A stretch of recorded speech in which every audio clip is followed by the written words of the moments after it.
En la historia del fenómeno extraterrestre y de la ufología en nuestro planeta, se ha hablado mucho de las naves que han sido encontradas debido a ciertas anomalías que han provocado que se accidenten y se estrellen. Sabemos que el ejército ha recuperado mucho de este material para realizar trabajos de tecnología inversa. Sabemos incluso que han encontrado a los tripulantes, a veces vivos y a veces solamente los cuerpos, los cuales han sido estudiados y llevados también a estas áreas de los complejos del ejército a nivel secreto para ser estudiados. Pero de lo que casi no se habla es de la fauna con la que suelen viajar algunas especies a nuestro planeta y que también han sido encontradas en naves de este tipo de fenómenos. Se han encontrado seres vivos que no necesariamente son seres tan inteligentes como los tripulantes de estas naves. Y de esto vamos a hablar el día de hoy. Conoceremos el relato de un militar que ha preferido continuar anónimo para dejarnos esta interesantísima historia, que más que una historia es su vivencia, y ha decidido de alguna manera exponerla para que se le dé voz. Antes de continuar, me gustaría expresarte mi agradecimiento por seguir siendo parte de este proyecto y seguir viendo este contenido. Sin embargo, muchos no están suscritos y eso nos afecta enormemente, ya que el algoritmo se detiene un poco más cuando las suscripciones no están activadas. Así que si quieres ayudarnos, no cuesta nada y a nosotros nos beneficia mucho que te suscribas, que des like y que compartas el contenido de esta producción para que podamos seguir adelante. También te invito a suscribirte como miembro del canal para que cuentes con los estrenos antes de su publicación y de contenido especial que solamente para ustedes, los que forman parte de esta comunidad de miembros, agradeciéndoles enormemente su apoyo.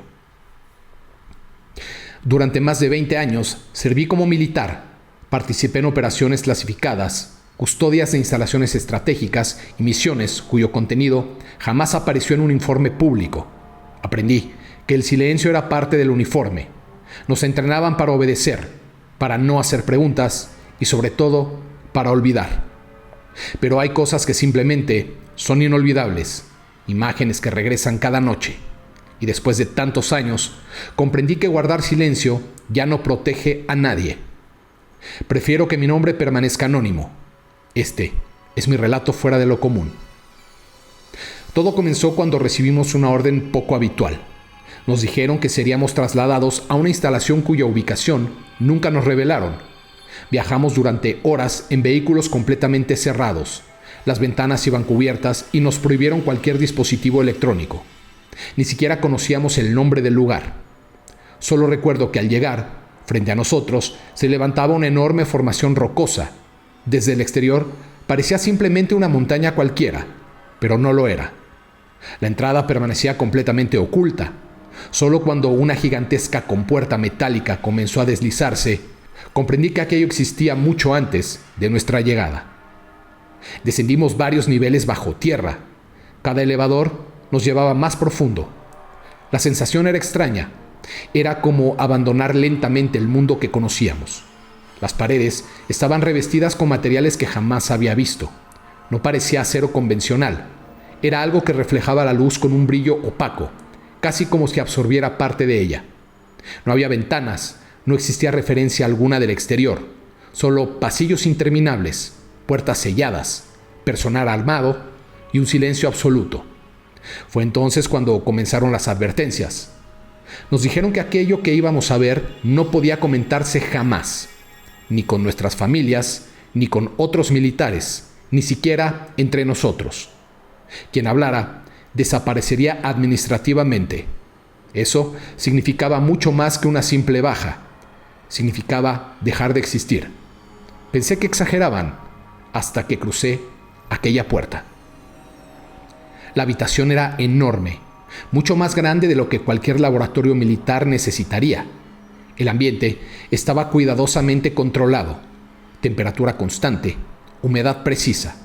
Equipos médicos rodeaban varias estructuras transparentes y dentro de aquellas cámaras habían muchos seres. Seres no humanos, pero tampoco animales que yo hubiera visto jamás en la Tierra. Al principio pensé que se trataba de algún tipo de experimento biológico, pero bastó observar unos segundos para comprender que aquello que había en cada una de esas cámaras provenía de otro lugar. En la primera, aparecía una especie de ave de 4 patas con una abultada zona craneal que comenzaba a partir de su cuello. Su color era morado y las patas negras. Estas terminaban en garras y su movimiento era organizado. En la segunda, una especie de arácnido color blanco, con doble quijada que parecía entender comunicación básica. La tercera cámara mostraba una especie de pequeño reptil color carne, pero fue su cabeza lo que llamó fuertemente mi atención, pues esta era completamente transparente y expandía su tamaño al sentirse amenazado. ¿Qué era todo eso? ¿Qué estaba viendo? ¿Acaso podrían ser fauna de otros planetas que acompañaban a los seres que llegaban a la Tierra en naves accidentadas, recuperadas por el ejército? ¿Podía tratarse de mascotas o de animales de granja para cubrir alguna necesidad de los tripulantes extraterrestres? ¿O simplemente era fauna extraterrestre traída aquí para determinar su capacidad de adaptación a este planeta? Mi sospecha era casi acertada. Cuando recibimos algo de claridad de lo que estábamos viendo, estas criaturas no formaban parte de la tripulación inteligente de la nave. Los tripulantes eran asignados a otros complejos de la base, en donde, si seguían con vida, eran interrogados y si sus cuerpos no presentaban signos vitales, entonces eran examinados. El comportamiento y el nivel de inteligencia de estos seres exhibidos en cada una de las cámaras era inferior y muy diferente entre sí. Algunas de estas criaturas tenían la inteligencia de una mascota, unas más salvajes que otras, pues ciertas parecían haber tenido algún tipo de entrenamiento por la modulación de su comportamiento en presencia de los científicos que las examinaban. Todas estas criaturas, a pesar de considerarse más animales que inteligencias superiores, eran clasificadas en la base con el mismo nivel de confidencialidad que el de las inteligencias superiores que los trajeron en sus naves. Se temía que algunas de estas especies pudieran transmitir algún tipo de virus o bacteria que pudiera afectar a los humanos o incluso a nuestro ecosistema completo. Tuve acceso a cientos de especies distintas. Mi labor era la de documentarlas. Lo demás era trabajo de los científicos. Algunos de estos seres no sobrevivían más de unas horas o días después de llegar a la Tierra. Los científicos se encontraban perdidos, pues no sabían de qué se alimentaban, cuál era la temperatura en la que debían de estar, o si el oxígeno terrestre era algo que podían o no respirar. La misma gravedad de nuestro planeta parecía afectarles, por lo que algunas criaturas se conservarían disecadas o dentro de frascos con líquidos violáceos. Cada criatura era diferente. Su apariencia podía no ser la más estética y podría juzgarse como monstruosidad, pero eso quizá era solo porque estaban adaptadas a otro medio ambiente planetario. Lo que llamaba mi atención es que varios de estos seres tenían mucho parecido con seres descritos en leyendas antiguas. Algunas recordaban a monstruos de la mitología antigua, demonios, hadas, duendes y hasta un tipo de murciélago que recordaba a los vampiros de la literatura. ¿Podían estas historias antiguas tener un origen real? Quizá en algunos momentos de la historia humana, algunas naves visitantes que contenían estas criaturas escaparon a la superficie terrestre y fueron vistas y documentadas por algunos que convirtieron sus experiencias en leyenda. Quizá esas personas no pudieron saber cómo interpretarlas y las catalogaron como monstruos o demonios que dieron pie a diversas leyendas. Una de esas criaturas llamó particularmente mi atención. La denominé el Conde, haciendo alusión a Drácula, pues su apariencia era la de un murciélago con orejas puntiagudas y grandes colmillos que era capaz de recuperarse rápidamente de cualquier tipo de herida por más grave que fuera. Esto le hacía parecer inmortal. Otra criatura poseía una cabeza con tentáculos. Esta podía reaccionar hostilmente cuando se sentía amenazada. Sucedió así cuando uno de los científicos se acercó a su cámara y tras el cristal, la criatura se incorporó y de sus tentáculos expulsó un líquido que después de llevarlo al laboratorio, descubrieron que era capaz de destruir las células y extraer de los tejidos biológicos todos sus líquidos y nutrientes, provocando que los cuerpos expuestos a su sustancia quedaran prácticamente deshidratados y rígidos, como si los hubieran convertido en piedra. De inmediato, uno de los militares exclamó: «Es como la leyenda de Medusa».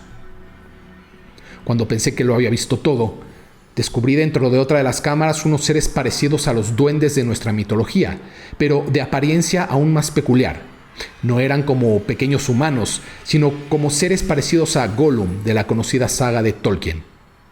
Junto a ellos, en otras cámaras vi otros organismos que se asemejaban a pequeños orcos alados, los cuales podrían aludir a las hadas de nuestros cuentos.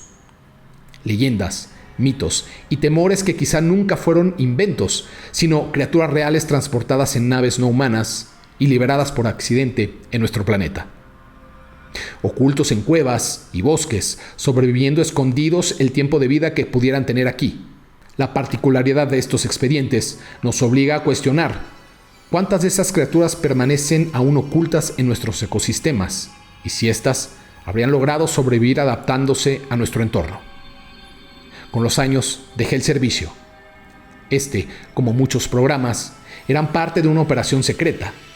Hoy sigo preguntándome sobre el origen de aquellos seres, si algunos eran organismos creados mediante ingeniería biológica o si su biología era de carácter natural dentro de ecosistemas extraterrestres. ¿Qué beneficios podrían obtener de estos ciertos sectores militares? Es un hecho que lo que había visto era solo una pequeña parte de algo infinitamente más grande.